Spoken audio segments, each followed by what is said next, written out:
पातूर तालुक्यातील काही शेतकरी बांधवांना रोजगार हमी योजनेचा लाभ न मिळाल्यामुळे शेतकरी राजा ग्रुपच्या वतीने अकोला जिल्हाधिकारी कार्यालयासमोर आमरण उपोषण। पातूर तालुक्यातील काही शेतकरी बांधवांना 1-2 वर्षापासून रोजगार हमी योजनेच्या अंतर्गत यांच्या स्वतःच्या शेतीमध्ये विविध वृक्षाची लागवड केली असून पूर्णपणे अनुदानाचे दायक अद्यापपर्यंतही मिळाले नाही।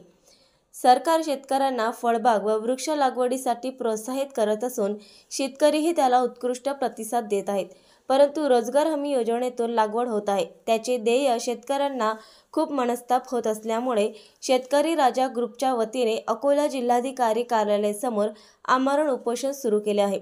या आमरण उपोषणामध्ये पातूर तालुक्यातील शेतकरी बांधवांचा समावेश आहे।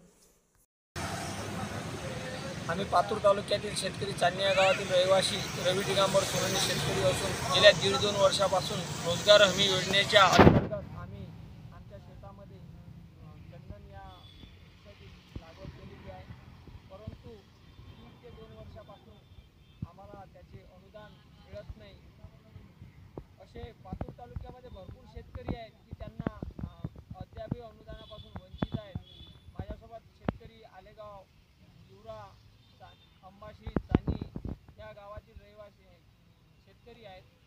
सर्व शेतकरी हे अनुदानापासून वंचित आहेत। पातूर तालुक्यामध्ये जो भ्रष्टाचार चालू आहे त्या भ्रष्टाचाराला आळा घालण्यासाठी आम्ही वारंवार तहसीलदार साहेब, CEO साहेब, कलेक्टर साहेब यांना निवेदन दिले। गेल्या अडीच महिन्यापासून आम्ही निवेदन दिले, पण त्याच्यावरती काही कारवाई झाली नाही आणि आळाही बसला नाही आणि आमचे पैसेही मिळाले नाही।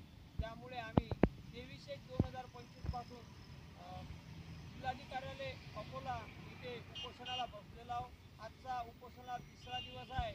आमच्याकडे प्रशासकीय काय राजकीय नेत्यांची सुद्धा पाहायला वेळ नाही। आम्ही सर्व शेतकरी इथं जोपर्यंत आमच्या मागण्या पूर्ण होत नाही तोपर्यंत आम्ही उपोषण सोडणार नाही।